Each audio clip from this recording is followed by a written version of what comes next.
ओम शांति। 1 अगस्त 2025 के ईश्वरीय महावाक्य है। पहले सुनते हैं मुरली के मुख्य पॉइंट्स। बाबा ने कहा, विश्व शांति की स्थापना कोई इनामों या राय से नहीं होगी। वह तभी होगी जब तुम बच्चे कर्मातीत अवस्था को पा लेंगे। बाबा ने कहा, ज्ञान की धारणा के लिए बुद्धि को सोने का बर्तन बनाना बहुत ज़रूरी है, अर्थात पूर्ण पवित्रता। बाप को केवल वे बच्चे प्यारे लगते हैं जो सपूत बन श्रीमत पर चलते हैं, सौतेले नहीं।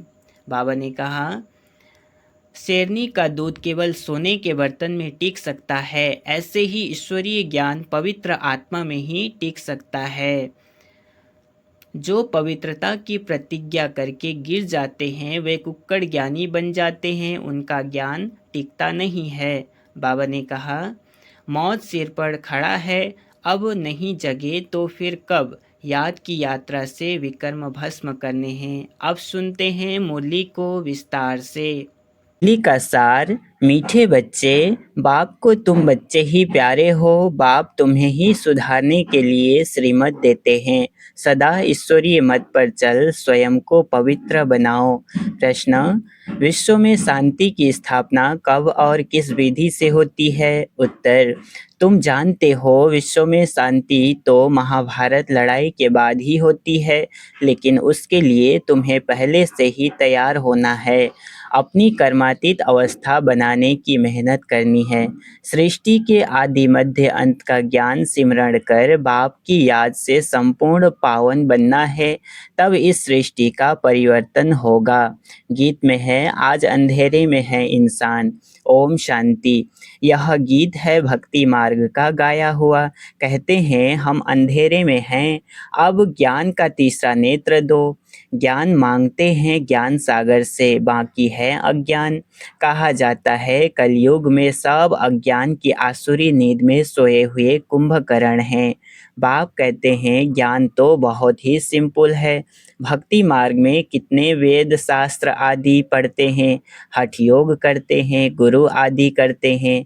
अब उन सब को छोड़ना पड़ता है, क्योंकि वह कभी राजयोग सिखला न सके। बाप ही तो राजाई देंगे, मनुष्य को दे न सके, परंतु उसके लिए ही सन्यासी कहते हैं कागविष्टा समान सुख है, क्योंकि खुद घर बार छोड़ भागते हैं। यह ज्ञान सिवाय ज्ञान सागर बाप के और कोई दे न सके। यह राजयोग भगवान ही सिखलाते हैं। मनुष्य को पावन बना न सके। पतित पावन एक ही बाप हैं। मनुष्य भक्ति मार्ग में कितना फंसे हुए हैं।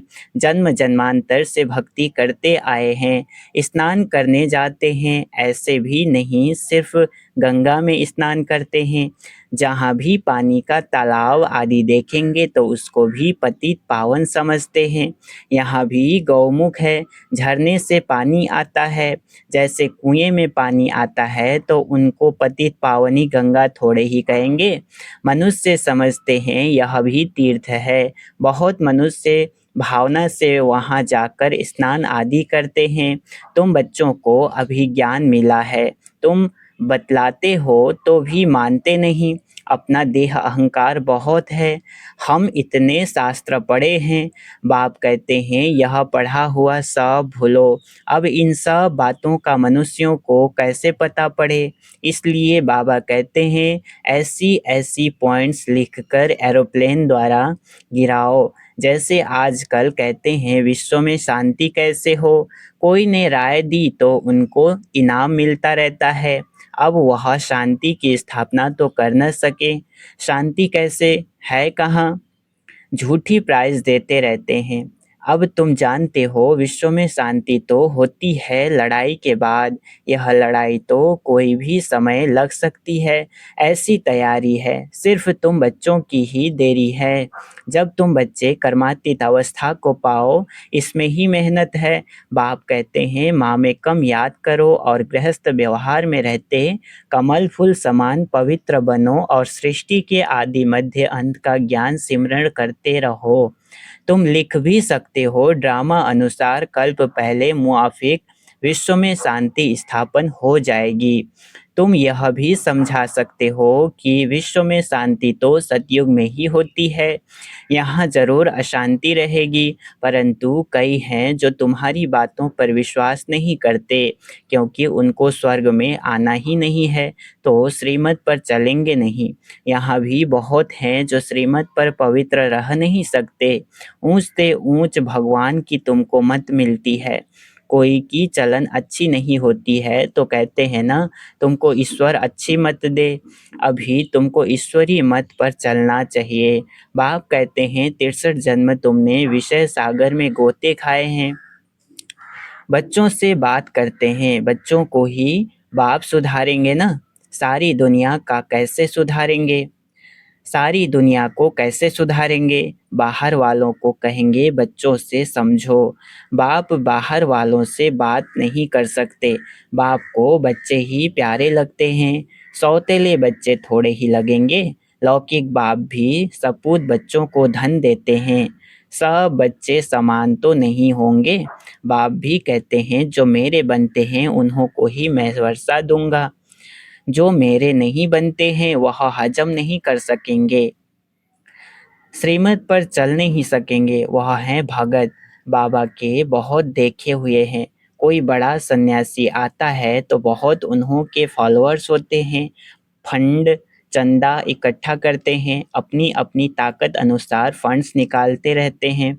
यहाँ बाप तो ऐसे नहीं कहेंगे फंड्स इकट्ठा करो, नहीं। यहाँ तो जो बीज बोएंगे 21 जन्म उसका फल पाएंगे। मनुष्य दान करते हैं तो समझते हैं ईश्वर अर्थ हम करते हैं। ईश्वर समर्पणम कहते हैं वा तो कहेंगे श्री कृष्ण समर्पणम।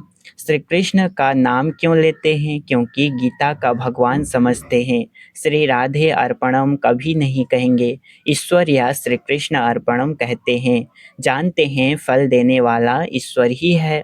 कोई साहूकार के घर में जन्म लेते हैं तो कहते हैं ना, आगे जन्म में बहुत दान पुण्य किए हैं तब यह बना है। राजा भी बन सकते हैं, परंतु वह है अल्पकाल काकविष्टा समान सुख। राजाओं को भी सन्यासी लोग सन्यास कराते हैं तो उनको कहते हैं स्त्री तो सर्पिणी है, लेकिन द्रौपदी ने तो पुकारा है दुशासन मुझे नंगन करते हैं। अब भी अबलाएं कितना पुकारती हैं हमारी लाज रखो। बाबा यह हमको बहुत मारते हैं, कहते हैं विष दो नहीं तो खून करता हूँ। बाबा इन बंधनों से छुड़ाओ। बाप कहते हैं बंधन तो खलास होने ही है, फिर 21 जन्म कभी नंगन नहीं होंगे। वहाँ विकार होता नहीं। इस मृत्यु लोक में यह अंतिम जन्म है। यह है ही विशेष वर्ल्ड। दूसरी बात, बाप समझाते हैं कि इस समय मनुष्य कितने बेसमझ बन गए हैं। जब कोई मरता है तो कहते हैं स्वर्ग पधारा, लेकिन स्वर्ग है कहाँ? यह तो नर्क है। न स्वर्गवासी हुआ तो जरूर नर्क में था, परंतु किसको सीधा कहो तुम नर्कवासी हो तो क्रोध में आकर बिगड़ पड़ेंगे। ऐसे ऐसे को तुमको लिखना चाहिए। फलाना स्वर्गवासी हुआ तो इसका मतलब तुम नरकवासी हो ना। हम तुमको ऐसी युक्ति बताएं जो तुम सच सच स्वर्ग में जाओ। यह पुरानी दुनिया तो अब खत्म होनी है। अखबार में निकालो कि इस लड़ाई के बाद विश्व में शांति होनी है। 5000 वर्ष पहले मुआफिक वहाँ एक ही आदि सनातन देवी देवता धर्म था। वो लोग फिर कहते वहाँ भी कंस जरासंधि आदि आसुर थे। त्रेता में रावण था। अब उनसे माथा कौन मारे? ज्ञान और भक्ति में रात दिन का फर्क है। इतनी सहज बात भी मुश्किल किसकी बुद्धि में बैठती है। तो ऐसे ऐसे स्लोगन्स बनाने चाहिए। इस लड़ाई के बाद फिर विश्व में शांति होनी है ड्रामा अनुसार। कल्प कल्प विश्व में शांति होती है, फिर कलयुग अंत में अशांति होती है, सतयुग में ही शांति होती है। यह भी तुम लिख सकते हो। गीता में भूल करने से ही भारत का यह हाल हुआ है। पूरे 84 जन्म लेने वाले श्री कृष्ण का नाम डाल दिया है, श्री नारायण का भी नहीं डाला है। उनके फिर भी 84 जन्मों में से कुछ दिन कम हो कहेंगे ना। श्री कृष्ण के पूरे 84 जन्म होते हैं। शिव बाबा आते हैं बच्चों को हीरे जैसा बनाने, तो उनके लिए फिर डिब्बी भी ऐसी सोने की चाहिए जिसमें बाप आकर प्रवेश करें। अब यह सोने का कैसे बने? तो फट से उनको साक्षात्कार कराया। तुम तो विश्व के मालिक बनते हो, अब माँ में कम याद करो, पवित्र बनो तो झट पवित्र होने लग पड़े। पवित्र बनने बिगर तो ज्ञान की धारणा हो न सके। शेरनी के दूध के लिए सोने का बर्तन चाहिए, यह ज्ञान तो है परम पिता परमात्मा का, इसको धारण करने के लिए भी सोने का बर्तन चाहिए, पवित्र चाहिए, तब धारणा हो। पवित्रता की प्रतिज्ञा करके फिर गिर पड़ते हैं तो योग की यात्रा ही खत्म हो जाती है, ज्ञान भी खत्म हो जाता है। किसको कह न सके भगवान वाच, का महाशत्रु है, उनका तीर लगेगा नहीं। वह फिर कुक्कड़ ज्ञानी हो पड़ते हैं, कोई भी विकार न हो, रोज पोतामेल रखो। जैसे बाप सर्वशक्तिमान हैं, वैसे माया भी सर्वशक्तिवान है। आधा कल्प रावण का राज्य चलता है, इन पर जीत पाप बिगर कोई पहना न सके। ड्रामा अनुसार रावण राज्य भी होना ही है, भारत की ही हार और जीत पर यह ड्रामा बना हुआ है। यह बाप तुम बच्चों को ही समझाते हैं। मुख्य है पवित्र होने की बात। बाप कहते हैं मैं आता ही हूँ पतितों को पावन बनाने। बाकी शास्त्रों में पांडव और कौरवों की लड़ाई, जुआ आदि बैठ दिखाए हैं, ऐसी बात हो कैसे सकती? राजयोग की लड़ाई ऐसी होती है क्या? युद्ध के मैदान में गीता पाठशाला होती है क्या? कहाँ जन्म मरण रहित शिव बाबा, कहाँ पूरे 84 जन्म लेने वाला श्री कृष्ण। उनके ही अंतिम जन्म में बाप आकर प्रवेश करते हैं। कितना क्लियर है, गृहस्थ व्यवहार में रहते पवित्र भी बनना है। सन्यासी तो कहते हैं दोनों इकट्ठे रह पवित्र नहीं रह सकते। कहो तुमको तो कोई प्राप्ति नहीं, तो कैसे रहेंगे? यहाँ तो विश्व की बादशाही मिलती है। बाप कहते हैं मेरे खातिर कुल की लाज रखो, शिव बाबा कहते हैं इनके दाढ़ी की लाज रखो। यह एक अंतिम जन्म पवित्र रहो तो स्वर्ग के मालिक बनेंगे। अपने लिए ही मेहनत करते हैं, दूसरा कोई स्वर्ग में आ नहीं सकता। यह तुम्हारी राजधानी स्थापन हो रही है, इसमें सब चाहिए ना। वहाँ वजीर तो होते नहीं, राजाओं को राय की दरकार नहीं, पतित राजाओं को भी एक वजीर होता है। यहाँ तो देखो कितने मिनिस्टर्स हैं, आपस में लड़ते रहते हैं। बाप सभी झंझटों से छुड़ा देते हैं। 3000 वर्ष फिर कोई लड़ाई नहीं होगी, जेल आदि नहीं रहेगा, कोर्ट आदि कुछ नहीं होगा। वहाँ तो सुख ही सुख है, इसके लिए पुरुषार्थ करना है। मौत सिर पर खड़ा है, याद की यात्रा से विक्रमाजीत बनना है। तुम ही मैसेंजर्स हो जो सबको बाप का मैसेज देते हो कि मन मनाव हो। अच्छा, मीठे मीठे सिकिलधे बच्चों प्रति माता पिता बाप दादा का याद प्यार और गुड मॉर्निंग। रूहानी बाप की रूहानी बच्चों को नमस्ते। हम रूहानी बच्चों की रूहानी ही माता पिता बाप दादा को याद प्यार और गुड मॉर्निंग, नमस्ते नमस्ते नमस्ते। शुक्रिया बाबा शुक्रिया। धारणा के लिए मुख्य सार है, पहला पॉइंट, ज्ञान की धारणा करने के लिए पवित्र बन बुद्धि रूपी बर्तन को स्वच्छ बनाना है, सिर्फ कुक्कड़ ज्ञानी नहीं बनना है। दूसरा, डायरेक्ट बाप के आगे अपना सब कुछ अर्पण कर श्रीमत पर चलकर 21 जन्मों के लिए राजाई पद लेना है। वरदान आज का, हर शक्ति को कार्य में लगाकर वृद्धि करने वाले श्रेष्ठ धनवान व समझदार भव। हर शक्ति को कार्य में लगाकर वृद्धि करने वाले श्रेष्ठ धनवान व समझदार भव। विस्तार, समझदार बच्चे हर शक्ति को कार्य में लगाने की विधि जानते हैं। जो जितना शक्तियों को कार्य में लगाते हैं उतना उनकी वह शक्तियाँ वृद्धि को प्राप्त होती है। तो ऐसा ईश्वरीय बजट बनाओ जो विश्व की हर आत्मा आप द्वारा कुछ न कुछ प्राप्ति करके आपके गुणगान करे। सभी को कुछ न कुछ देना ही है, चाहे मुक्ति दो, चाहे जीवन मुक्ति दो। ईश्वरी बजट बनाकर सर्व शक्तियों की बचत कर जमा करो और जमा हुई शक्ति द्वारा सर्व आत्माओं को भिखारीपन से, दुख अशांति से मुक्त करो। स्लोगन है, शुद्ध संकल्पों को अपने जीवन का अनमोल खजाना बना लो तो मालामाल बन जाएंगे। शुद्ध संकल्पों को अपने जीवन का अनमोल खजाना बना लो तो मालामाल बन जाएंगे। मातेश्वरी जी के अनमोल महावाक्य। अब विकर्म बनाने की कंपटीशन नहीं करनी है। पहले पहले तो अपने पास यह एम अवश्य रखनी है कि हमको किस भी रीति से अपने विकारों को वश करना है, तब ही ईश्वरीय सुख शांति में रह सकते हैं। अपना मुख्य पुरुषार्थ है खुद शांति में रहकर औरों को शांति में लाना। इसमें सहन शक्ति जरूर चाहिए, सारा अपने ऊपर मदार है। ऐसा नहीं कोई ने कुछ कहा तो अशांति में आ जाना चाहिए, नहीं।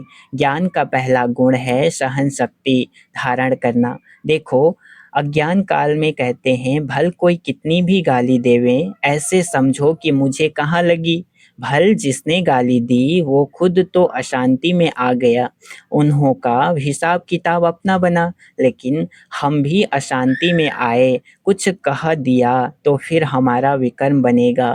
तो विकर्म बनाने की कंपटीशन नहीं करनी है, अपने को तो विकर्मों को भस्म करना है, न कि बनाना है। ऐसे विकर्म तो जन्म जन्मांतर बनाते आए और दुख उठाते आए। अब तो नॉलेज मिल रही है, इन 5 विकारों को जीतो। विकारों का भी बड़ा प्रस्ताव यानी विस्तार है, बहुत सूक्ष्म रीति से आते हैं।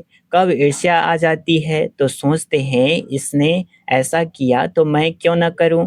यह है बड़ी भूल, अपने को तो अभूल बनाना है। अगर कोई ने कुछ कहा तो ऐसे समझो यह भी मेरी परीक्षा है, कितने तक मेरे अंदर सहन शक्ति है। अगर कोई कहे मैंने बहुत सहन किया, एक बारी भी जोश आ गया तो आखिरीन फेल हो गया। जिसने कहा उसने अपना बिगाड़ा, परंतु अपने को तो बनाना है, न कि बिगाड़ना है। इसलिए अच्छा पुरुषार्थ कर जन्म जन्मांतर के लिए अच्छी प्रारब्ध बनानी है। बाकी जो विकारों के वश हैं, गोया उन्हों में भूत प्रवेश है। भूतों की भाषा ही ऐसे निकलती है, परंतु जो दैवी सोल्स हैं उनकी भाषा दैवी ही निकलेगी। तो अपने को दैवी बनाना है, न कि आसुरी। अच्छा, ओम शांति। अव्यक्त इशारे हैं, सहज योगी बनना है तो परमात्मा प्यार के अनुभवी बनो। परमात्मा प्यार के अनुभवी बनो तो इसी अनुभव से सहज योगी बन उड़ते रहेंगे। परमात्मा प्यार उड़ाने का साधन है, उड़ने वाले कभी धरनी की आकर्षण में आ नहीं सकते। माया का कितना भी आकर्षित रूप हो, लेकिन वह आकर्षण उड़ती कला वालों के पास पहुंच नहीं सकती। अच्छा, ओम शांति।